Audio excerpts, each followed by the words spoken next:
오늘도 우리 주님의 크신 위로와 사랑이 오늘 이 예배 자리 그리고 페이스북 라이브를 통해서 예배에 함께 계신 모든 분들에게 같이 하시기를 빕니다. 오늘 읽으신 사사기 15장은 삼손이 나귀 턱뼈를 가지고 블레셋 사람 사이의 서사입니다. 승리의 감격에 겨워 노래를 지어 부르기도 했고요. 그리고 노래를 부르다가 이제 목이 말라서 지쳐 정말 죽을 것 같은 그런 상황에 하나님께 부르짖었더니 하나님께서 그 자리에서 샘물이 솟게 하셨습니다. 그 샘의 이름은 에나꼬레라고 하는데 부르짖는 자의 샘이라는 뜻입니다. 하나님은 부르짖는 자에게 정말 메마른 땅 같은 상황에서도 샘물이 솟게 하시는 하나님이십니다. 이 이야기를 통해서 우리의 신앙생활에 정말 생명력 있고 살아있는 그런 신앙생활이 되게 하는 세워주는 정말 필수적인 세 가지 기초가 무엇인지를 같이 묵상하시면서 오늘 우리에게 말씀하시는 하나님의 음성 듣기를 원합니다. 우리의 신앙생활이 정말 살아있는 생명력 있는 신앙생활로 세워주는 정말 귀중한 기초가 바로 예배입니다. 신앙생활은 예배를 통해 하나님이 부어주시는 힘과 능력을 입는 그런 자리입니다. 고린도 후서 4장 7절 말씀에 우리가 이 보배를 질그릇에 가졌으니 이는 능력의 심이 큰 것이 하나님께 있고 우리에게 있지 아니함을 알게 하려 함이라. 아멘. 우리가 하나님보다 더 능력이 있다면 우리가 하나님을 예배할 이유가 없습니다.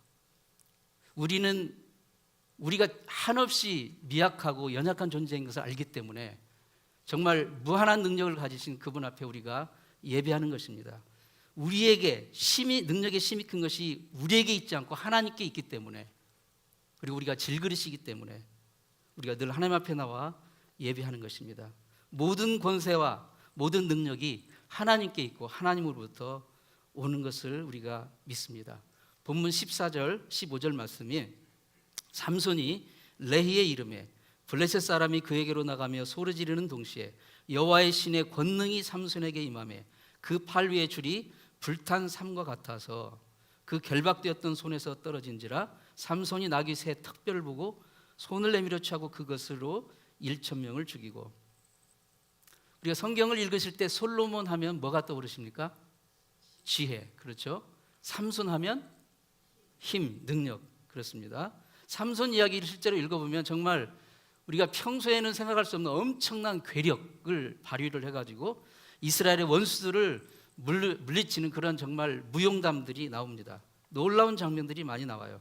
그런데 그게 삼손이 천부적으로 어렸을 때부터 태어날 때부터 아예 큰 힘을 이제 타고난 것입니까? 아닙니다. 그게 아니고 여호와의 신의 권능, 즉 하나님의 영이 그에게 강하게 임함으로 그가 능력을 입어서 그러한 많은 놀라운 기적을, 엄청난 힘을 발휘할 수 있었던 것입니다. 하나님의 영이 임하니 길가에 그냥 흔히 나뒹기는 그런 짐승 턱뼈 하나를 가지고도 적군 1,000명을 물리친 것입니다. 하나님의 능력이 임하니 정말 흔한 것도 축복의 도구, 기적의 도구가 될 수가 있는 것입니다. 지금 여러분이 가지고 계신 것이 무엇입니까? 그게 그 자체로는 사실 별 능력이 없어요. 하지만 여러분이 가지고 있는 그것, 여러분이 처한 환경, 그게 무엇이든지 그 위에 하나님의 영이 강하게 임하시면, 하나님의 능력이 임하시면 그게 축복의 도구가 될 수가 있습니다. 종교라는 말을 영어로 릴리전이라고 하는데 라틴어로 릴리기오라는 말에서 왔다고 그럽니다. 근데 이 릴리기오는 묵다, 이게 신발끈을 묶다 할 때 묶다, 결속하다, 연결하다, 연합하다, 그런 뜻을 가지고 있다고 합니다. 즉 종교라는 것은 하나님과 인간이 하나로 결속하는 거, 연결되는 것입니다. 묶어지는 거예요. 그리고 신앙은 하나님과 내가 하나로 연결되었을 때 나타나는 놀라운 열매, 그게 바로 신앙이라고 할 수가 있습니다. 그러면 하나님과 우리가 연결되는 그런 통로, 그게 무엇입니까? 그게 바로 예배입니다. 하나님은 예배를 통해서 우리와 만나시고 우리와 연결되시고 우리에게 하나님의 영을 부어주십니다. 그래서 하나님은 영과 진리로 예배하는 자들을 찾으시고 또 그렇게 예배하는 자들을 기뻐하십니다. 그리고 그에게 하나님의 영의 능력을 부어주십니다. 18세기, 19세기를 살았던 티모시 드와이트라는 분이 있습니다. 그의 삶에는 정말 예배의 능력이 정말 놀랍게 나타났던 그런 그 인생을 살았던 분입니다. 우리 찬송가 208장에 내 주의 나라와 주 계신 성전과 이 찬송, 이 아름다운 찬송을 만드신 분이에요. 작사하신 분인데 이분이 이 가족이 굉장히 신앙의 가족입니다. 미국의 제1차 대각성 운동을 주도했던 그 유명한 위대한 조나단 에드워드 목사님이 이분의 외할아버지예요. 그러니까 이 양쪽 집안이 다 신앙에 아주 이 유산이 있는 그런 귀한 가문인데 이분이 이제 티모시가 자기 외할아버지 영향도 받았지만 정말 이분도 신앙이 정말 이제 가슴이 정말 불타올랐던 그런 분인데 그때 18세기, 19세기 그 어간에 미국의 그 신앙의 상황은 어려웠습니다. 특히 미국 뉴 잉글랜드 지역, 그 미국 동부, 북부 이쪽 지역을 중심으로 거기에 그 엘리트 대학들이 많이 있잖아요. 그 대학을 중심으로 하나님의 그 권위를 무시하고 성경의 권위를 무시하고 하나님의 말씀을 무시하는 그런 풍조가 만연했던 그런 시기였어요. 그래서 교회를 성도들이 나오긴 나와도 정말 뜨겁지가 않아요. 가슴이 냉랭하고 그리고 말씀하고는 상관이 없는 그런 삶을 하루하루 살아가는 그런 정말 무능하고 연약한 모습을 보게 됩니다. 그때 티모시가 마음에 하나님께서 그 불을 심어주셨어요. 내가 식어진 저들의 가슴에 하나님의 말씀의 불을 댕기리라, 이런 결심을 합니다. 그리고 사명감을 가지고 예일 대학에 입학을 해요. 그래가지고 열심히 공부해서 거기서 이제 목사도 되고 교수까지 됩니다. 그리고 나중에는 예일대 총장까지 됩니다. 이분이 이제 총장이 돼가지고 예일대를 정말 자기가 품었던 성령의 불을 이 젊은이들에게 내가 좀 댕겨야 되겠다. 그래서 촛불 설교 때마다 정말 그들의 가슴을 뜨겁게 달구는 그런 강력한 그 메시지를 증거했어요. 그리고 아까 그 작사했던 그 찬송, 그 찬송이 별명이 있는데 미국의 기독교의 불멸의 사사시라고 불리는 찬송이에요. 그 가사와 그 곡조가 정말 뭉클합니다. 이 찬송이. 이 찬송을 계속 부르면서 이 캠퍼스 그 부흥 운동을 주도를 했습니다. 근데 이 비슷한 일이 지금 최근에 켄터키에서 일어났죠.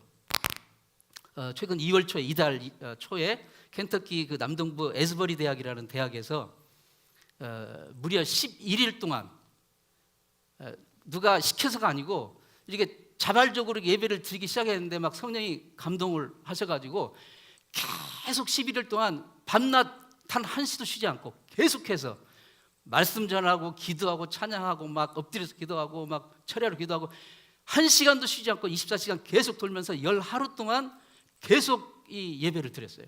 놀라운 일이 일어났어요. 그래서 뭐 캠퍼스에서 학생들, 교직원들, 직원들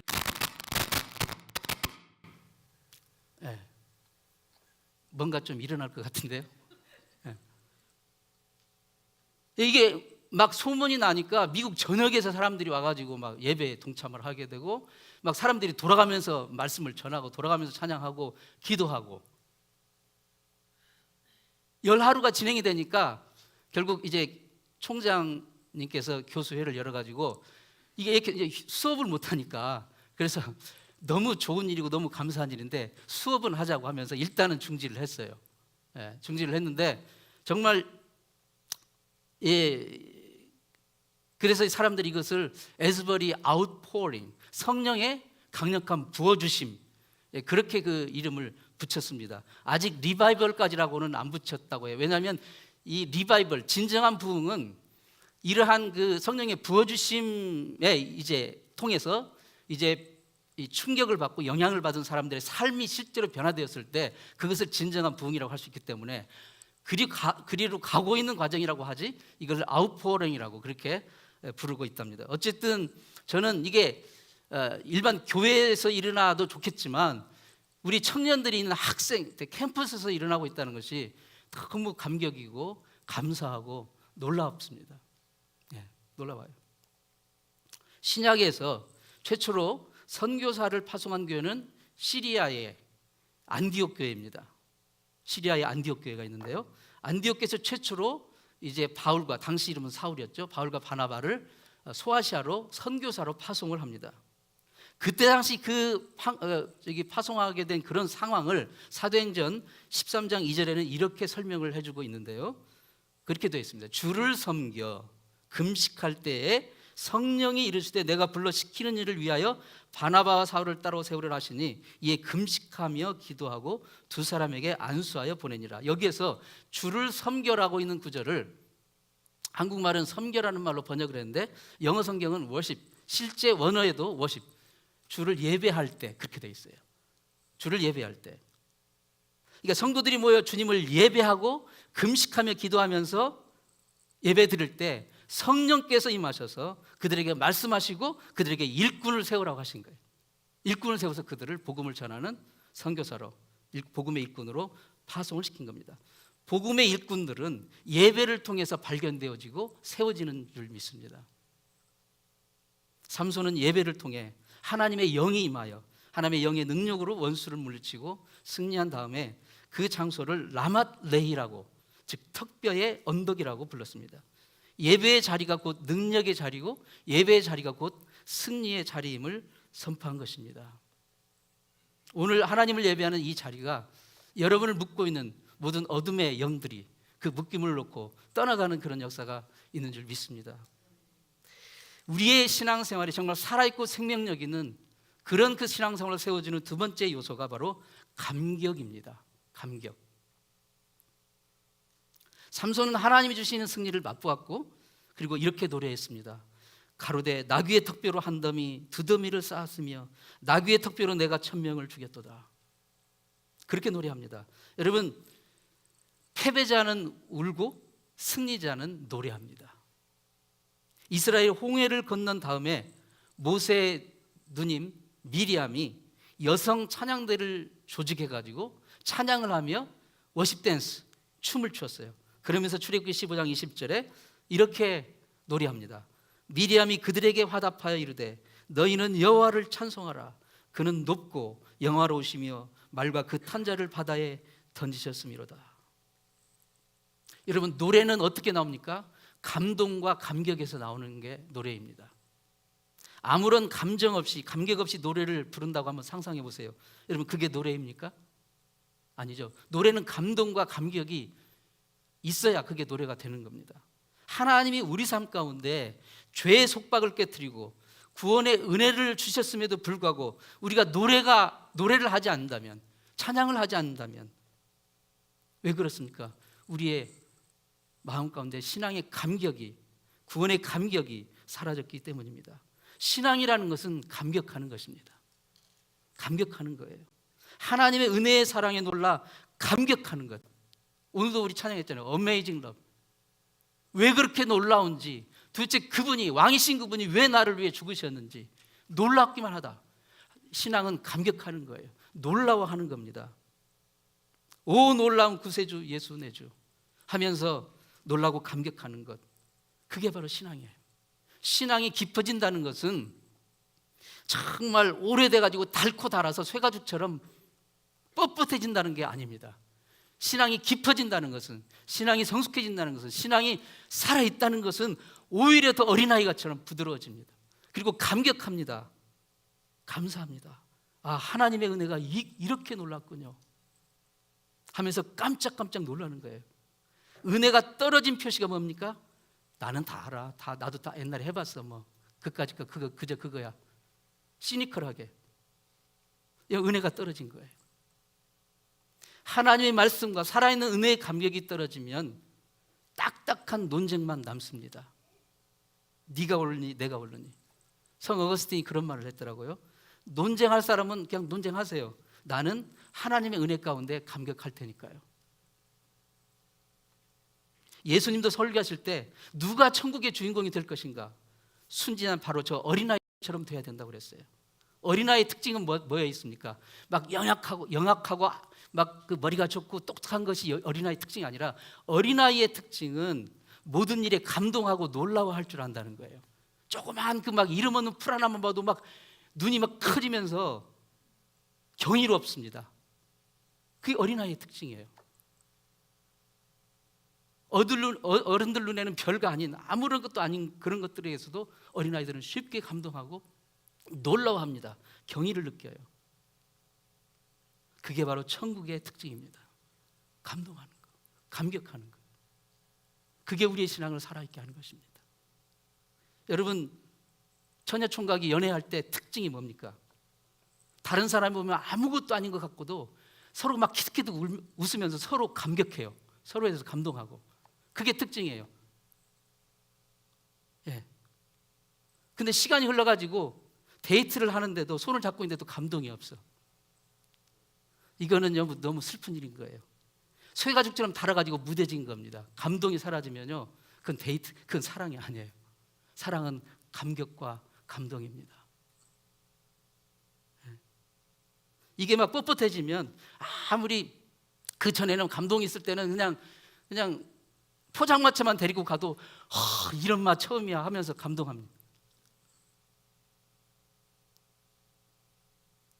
그런데 이게 뻣뻣해지고 나중에 무뎌지고 쇠가죽처럼 무뎌지면 정말 멋진 고급 레스토랑에 가도 뭐 별거 아니네, 그냥 코스가 다 그거지 그거 뭐. 그러면요 질려가지고 떠납니다. 신앙이든 사랑이든 감동과 감격이 살아있어야 돼요. 네. 부부간에도 한번 손을 잡아보세요. 감동과 감격이 있는지. 없으면 회개하고 기도하세요. 소 닭 보듯이 그렇게 하면 안 됩니다. 살아있는 신앙의 표시는 하나님의 사랑과 그 은혜에 감격하고 감동하는 거예요. 감격하고 감동하는 거예요. 성경에 예수님의 그 칭호가 많이 나오잖아요. 예수님의 그 별칭이 전능자, 평강의 왕, 만왕의 왕, 구세주, 치유자, 공급자. 그분을 표현하는 칭호가 많이 있는데 그 중에 하나가 뭐냐면 놀라움입니다. 놀라움. 원더풀 원, 원더풀 카운셀러. 이사야 9장 6절에 이는 한 아기가 우리에게 낳고 한 아들을 우리에게 주신 바 되는데 그 엮이는 정사를 메었고 그의 이름은 기묘자라. 놀라운 분이다, 그런 뜻이에요. 놀라운 분. 예수님의 특징이 놀라움입니다. 감동입니다. 감격입니다. 놀라우신 그분을 모시고 있는 우리가 그 놀라우신 하나님의 은혜와 사랑을 감동하지 못하고 뻣뻣하고 있다는 것 그 자체가 놀라운 일 아닙니까? 저는 예수를 잘 몰라요. 그 미술 같은 거 볼 그런 눈이 없어요. 그래서 사실 재미없는 사람입니다. 이렇게 전시회 같은 것을 이제 갈 기회가 있어도 막 다른 사람들은 하는데 저는 아무런 감동이 없어요. 감동이 없어서 정말 미치겠어요. 왜 그러냐면 저는 그런 감각이 없어요. 음악은 조금 제가 느껴요. 하지만 미술은 더 그래요. 근데 막 그 감동하고 감격하는 거 보면 부러워요. 하나님 나에게 저런 감격, 그 신미안을 좀 주셨으면 얼마나 좋았을까. 주님도 마찬가지입니다. 주님을 알면 알수록, 주님을 섬기면 섬길수록, 그분을 사랑하면 사랑할수록 우리는 그분의 그 경이로움에 놀랍고 감격하고 감동하는 거예요. 그게 살아있어야 됩니다. 시편 8편 4절에 사람이 도대체 무엇이 간데 주께서 그를 생각하시며 인자가 도대체 무엇이 간데 주께서 저를 돌보십니까? 놀랍습니다. 이런 고백이잖아요. 이런 고백. 하나님이 누구신지에 대한 관심도 없고 그분의 은혜와 사랑에 대한 절실한 그 마음으로 이렇게 깨달아지는 그게 없으면 이런 표현을 해도 그렇습니까? 근데 그게 나오고 무슨 상관입니까? 이렇게 지나가는 거예요. 20세기의 가장 위대한 설교자 중 한 명으로 평가받고 있는 강해 설교가 마틴 로이드 존스 목사님은 영국에서 원래 의사였었는데 이분이 이제 목사님으로 설교를 하시는데 정말 놀라운 파워풀한 설교를 하셨어요. 근데 그분이 그리스도인이 누구인가? 그리스도인이 누구인가를 이렇게 정의했어요. 그리스도인이란 자기가 용서받았다는 사실을 당연하게 여기지 않고 그것에 감격할 줄 아는 사람. 그리스도인은 감동하는 사람, 감격하는 사람으로 정의를 한 거예요. 맞는 말씀입니다. 시간이 흐를수록, 인생을 살면 살수록, 나이를 먹으면 먹을수록 나는 다 알아, 다 해봤어 나도 하고 쇠가죽처럼 마르고 무뎌지는 사람이 아니라 가슴이 더 뜨거워지고 가슴이 더 뭉클해지고 하나님의 그 경이로운 사랑에, 하나님의 경이로운 일하심에 감격하고 놀라는 사람, 그게 진정으로 살아있는 그리스도인입니다. 세 번째로 우리의 그 신앙생활이 감격하고 살아있는, 생동하는 그 신앙생활을 세워주는 세 번째 요소는 재충전의 안식입니다. 재충전의 안식. 삼손은 지금 큰 승리를 맛봤어요. 그런데 동시에 그 승리의 자리에서 엄청난 갈증, 죽을 만큼의 갈증을 느낍니다. 그러면서 이렇게 고백해요. 삼손이 18절 19절에 심히 목이 말라 여호와께 부르짖어 이르되 주께서 종의 손을 통하여 이 큰 구원을 베푸셨지만 내가 인자 목말라 죽어서 할례 받지 못한 자들의 손에 떨어지겠습니다 하니 하나님이 레이에서 한 우묵한 곳을 터뜨리시니 거기서 물이 솟아나오는지라. 삼손이 그것을 마시고 정신이 회복되어 소생하니 그러므로 그 샘 이름을 에낙고레라 불렀으며 그 샘 이름이 오늘까지 레이에 있더라. 여기서 에낙고레는 부르짖는 자의 샘이라는 뜻입니다. 이 땅에서 우리가 맛보는 어떤 성취, 승리, 그것은 영원히 지속되는 것이 아닙니다. 네. 그리고 우리는 아무리 큰 성취와 승리를 맛보았어도 금방 탈진해 버릴 수가 있어요. 열왕기상 19장에 보면 엘리야 선지자가 갈멜산 꼭대기에서 바알과 아세라 선지자 포함한 한 700명이 넘는 이방 그 선지자들과 1대 700의 영적 대결을 벌입니다. 정말 생사를 건 대결을 벌이고 거기에서 정말 대승을 거둡니다. 대승을 거둬요.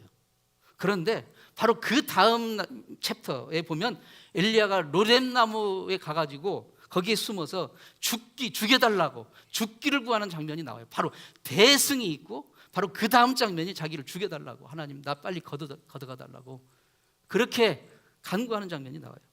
이것은 뭐냐면 이 땅에서 우리의 인생의 모습을 보여주고 있는 거예요.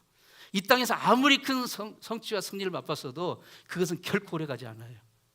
그리고 그 다음 바로 우리는 정말 죽을 것 같은 갈급함, 탈진, 패배감을 느낍니다.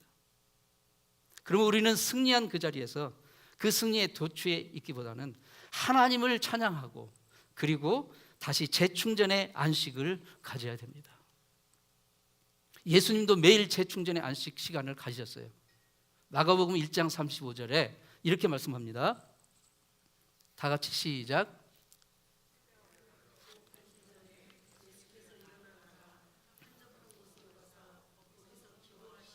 아멘. 한적한 곳으로 가셨어요. 한적한 곳에. 예수님은 낮 시간 동안에는 막 열심히 복음을 전파하시고 기적을 행하시고 병자를 일으키시고 죽은 자 살리시고 정말 사역에 엄청난 승리와 이제 성취를 이루십니다. 그러나 그분은 저녁이 되고 또 새벽이 되면 반드시 한적한 곳에 가셔서 하나님과 독대하며 하나님께 기도하며 영적인 재충전, 하나님 안에서 안식함을 누리신 거예요. 성도들은 반드시 하나님 안에서 재충전의 안식의 시간을 가져야 됩니다. 이 말은 직장 다니지 말고 쉬라는 말이 아닙니다. 우리가 해야 될 일들은 늘 합니다.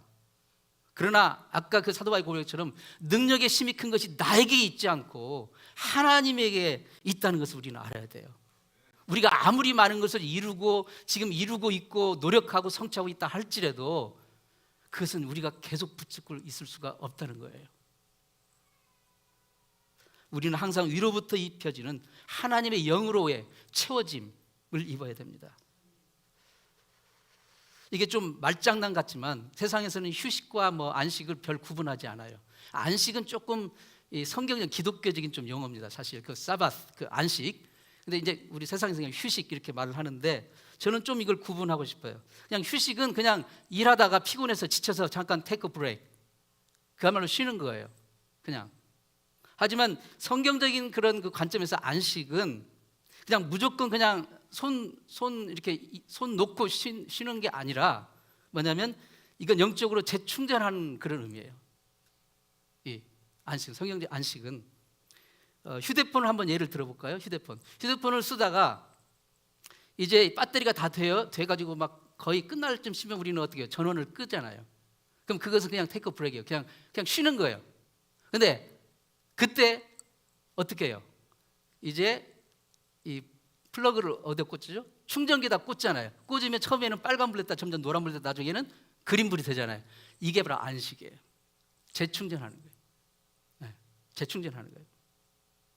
그 재충전은 우리가 예수 안에서 하나님과 독대하며 하나님께 기도하며 재충전의 안식을 갖는 거예요. 그래서 이 참된 안식은 축복입니다. 예수 안에서 하나님 안에서 우리가 참된 안식을 하는 것은 재충전이고 축복이에요. 위로부터 능력을 힘입는 거예요. 우리가 이렇게 주일날 교회에 나와서 예배하는 것은 휴식이 아니라 안식입니다. 하늘의 신령한 은혜로 다시 재충전하는 시간이기 때문에요. 세상에 일주일 동안 얼마나 여러분 수고하셨습니까? 얼마나 피곤하십니까? 심신이. 네, 고단한 줄 압니다. 정말 1시간이라도 더 자면 좋겠을 거예요. 오늘 아침에. 그렇죠? 네. 그냥 휴식하고 싶어요. 그냥 아무 생각 없이 그냥 무조건. 그러나 거기에서는 진정한 의미의 재충전이 되지 않아요. 우리가 주님 앞에 나와 하나님과 만나 예배하면 삼손이 그 하나님의 영의 강력한 아웃포어링, 그 이마 부어지심을 입었을 때 다시 힘을 얻었듯이 바로 오늘 다 달았던 우리의 그 배터리를 하나님의 영으로 플러그인 해서 재충전하는 그런 이 시간이 영적인 재충전의 시간이에요. 이게 진정한 안식입니다. 우리의 눈은 몸의 기관 중에 피로를 가장 빨리 캐치하는 기관이라고 그럽니다. 여러분 피곤하면 눈이 제일 먼저 막 쑤시고 피곤하고 막 침침하시죠? 그렇죠? 네. 이 눈의 피로를 덜기 위해서 우리는 되게 뭐 합니까? 한 50분 일하고 한 10분은 막 눈을 감고 있고 막 그러잖아요. 근데 뭐 그것도 뭐 나쁜 방법은 아니지만 안과 의사들에 의하면 오히려 그 10분 동안 눈을 그냥 감고 있는 것보다는 차라리 눈을 뜨고 밖에 가서 푸른 하늘, 먼 곳을 이렇게 쳐다보면서 눈을 이렇게 움직이는 거예요. 그게 더 눈의 피로를 빨리 이게 덜어주는 그런 효과가 있다고 합니다. 먼 곳을 움직이며 쳐다보고 있으라는 거예요. 푸른 하늘을. 우리의 영적인 시력도 그렇습니다. 여러분 삶에 가까운 것들이 무엇이에요? 여러분 삶을 한번 지금 순간적으로 생각해 보세요. 여러분 삶에 가까이 있는 것들 보세요. 가까이 있는 것들을 상상해 보세요. 자, 그것들은 기분 좋은 것들입니까? 골치 아픈 것들입니까? 풀어야 할 숙제들입니까? 처리해야 될 문제들입니까? 어떤 게 더 많아요? 솔직히 가까이 있는 것들 생각해 보세요. 골치 아픈 것들 많아요. 그렇습니다. 근데 그걸 계속해서 보게 되면 계속해서 붙들고 씨름하면서 보게 되면 어때요? 계속 우리 눈이 가장 먼저 피곤을 느끼니까 가장 먼저 영향을 받아요. 영적인 근시안이 되는 거예요. 계속 아침 막 저녁 쉴 새 없이 그것만 생각하고 거기만 몰두하고 그것만 바라보고 그거 붙들고 있으면 계속해서 우리는 빠져드는 거예요. 그때 한 50분에 한 10분 정도는 하루에 시간을 내서 하나님 안에서 안식하는, 멀리 바라보는, 즉 눈을 들어 하나님을 바라보는, 눈을 들어 하나님을 바라보는 그 시간을 가져야 돼요. 내 눈을 들어 산을 보라. 나의 도움이 어디서 오나? 나의 도움이 천지를 지으신 여호와 하나님에게로서다. 그렇게 고백하잖아요. 영적인 시력을 회복하는 거예요. 삼손이 목말라 하나님께 부르짖었을 때 하나님은 그곳에 한 우묵한 곳을 터치사 샘을 솟게 하셨어요. 그리고 그 샘에서 마셨을 때 삼손이 다시 기력을 회복하고 소생함을 입었다고 표현합니다. 우리가 인생의 삶의 여정에서 피곤하고 지칠 때마다 바로 부르짖는 자의 샘, 이 에낙골의 샘으로 나와야 됩니다. 영적인 재충전의 안식의 장소인 이 부르짖는 자의 샘, 그곳으로 나와 주님이 주시는 그 생수를 마셔야 됩니다. 우리는 이 회복과 소생함을 얻게 될 것입니다. 우리의 신앙생활은 가면 갈수록 쇠가죽처럼 닳고 말라 뻣뻣해지는 것이 아니라 오히려 더 부드러워지고 살아 생동하고 감격이 살아있고 고백하는, 바로 그러한 살아있는 신앙생활, 하나님을 예배하는 예배를 통해서 이것이 회복되기를 바라고요. 하나님의 구원과 은혜가, 하나님의 용서가 당연한 게 아니라 정말 생각하면 할수록 놀랍고 경이롭고 감사하고 감격한 그 감격을 놓치지 말기를 바랍니다. 인생에 여러분 눈앞에 있는 현안들, 그것들만 골몰하지 마시고 잠시 눈을 들어 하나님을 바라보시면서 여러분의 영적인 시선을 회복할 수 있기를 축원합니다. 주님이 주시는, 주님만이 주시는 에나꼬레의 샘, 부르짖는 자의 샘, 거기로 나와서 주님이 주시는 생수로 정말 다시 회복함을 잇는 저 여러분 되시기를 축원합니다. 기도하겠습니다. 하나님 아버지, 삼손의 능력과 성취가 자기 자신에게서 나온 것이 아니라 하나님의 영으로 부어주신 그 능력으로 말미암았음을 기억하게 하여 주옵소서. 우리 삶 가운데 하나님의 영의 능력으로 부어지는 그 예배를 회복시켜 주옵소서. 주님의 구원의 은혜에 대한 감격이 고리타분한 굳어진 이야기가 아니라 지금 내 삶 가운데 정말 살아 역사하는 감동과 감격이 되게 도와 주옵소서. 부르짖는 자의 샘에 나와 주님의 주시는 생수를 마시며 주님 안에서 참 안식을 누리는 우리가 모두가 되게 도와 주옵소서. 예수님의 이름으로 기도드리옵나이다. 아멘.